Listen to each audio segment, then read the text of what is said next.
Express টেল চেনেললৈ আপোনালোকক পুনৰবাৰ স্বাগতম জনাইছোঁ।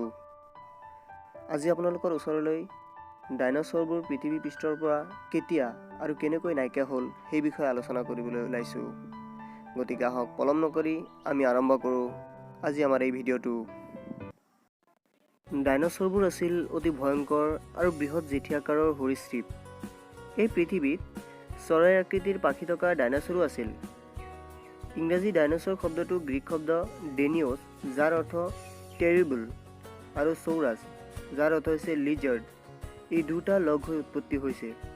ব্ৰিটিছ শৰীৰবিদ্যা বিশাৰদ ৰিচাৰ্ড অ'ৱেনে 1841 খ্ৰীষ্টাব্দত ডাইনছৰ শব্দটো পোনপ্ৰথমবাৰৰ বাবে ব্যৱহাৰ কৰে। সকলোৱে একমত যে ডাইনছৰবোৰ আজিৰ পৰা 65 নিযুত বছৰ আগতে পৃথিৱী পৃষ্ঠৰ পৰা নিঃশেষ হৈছিল।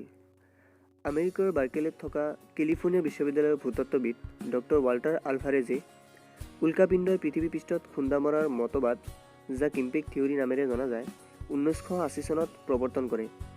এই মতবাদ বিশ্বই বহুলভাৱে মানি লৈছিল। ডাইনছৰবোৰ আজিৰ পৰা 225 নিযুত বছৰ আগতে মেছ'জইক মহাপ্ৰকল্পৰ 63 নিযুত বছৰ ধৰি পৃথিৱী পৃষ্ঠত বৰ্তি আছিল।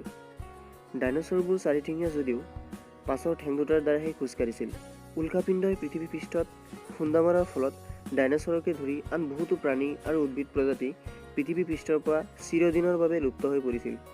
বহুতো বিজ্ঞানী বিশ্বাস কৰে যে উল্কাপিণ্ডই পৃথিৱীত খুন্দা মৰাৰ ফলত পৃথিৱী পৃষ্ঠৰ বালিৰে আৱৰি পেলোৱাত উশাহ নিশাহ লোৱাত অসুবিধাৰ সৃষ্টি হৈছিল, আৰু যাৰ ফলত পৰিৱেশৰ লগত খাপ খাব নোৱাৰি ডাইনছৰবোৰ লুপ্ত হৈ পৰিল। ইংলেণ্ডৰ লিডছ বিশ্ববিদ্যালয়ৰ অধ্যাপক ডেভিড মিলাৰ আৰু তেওঁৰ সহযোগীসকলে আকৌ কৈছিল যে ডাইনছৰবোৰৰ মাজত মাইকী ডাইনছৰৰ সংখ্যা কম হোৱাৰ বাবেও ইহঁতৰ সংখ্যা ক্ৰমান্বয়ে কমি আহিছিল, কাৰণ এটা সময়ত নিম্নহাৰৰ প্ৰজননহে হৈছিল।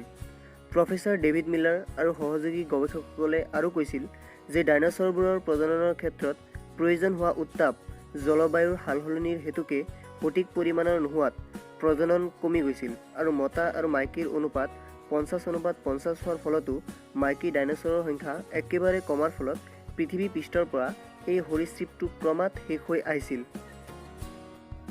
গৱেষক গোটটোৱে আৰু দেখুৱাইছিল যে এটা সময়ত মতা মাইকীৰ অনুপাত 80:20 হৈ পৰাত 50টামান প্ৰজনন চক্ৰত প্ৰায় 1000কৈ জীৱৰ মৃত্যু হৈ হৈ এটা সময়ত পৃথিৱী পৃষ্ঠত এই জীৱটো শেষ হৈ পৰিল।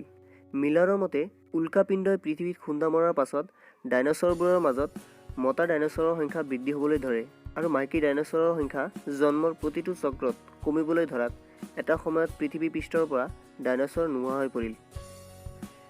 এডাল জীৱাশ্ম বিজ্ঞানীয়ে আঙুলিয়াই দিয়ে যে ডাইনছৰবোৰ পৃথিৱী পৃষ্ঠত উল্কাপিণ্ডই খুন্দা মৰাৰ প্ৰায় 10 নিযুত বছৰৰ আগৰ পৰাই মৰিবলৈ আৰম্ভ কৰিছিল।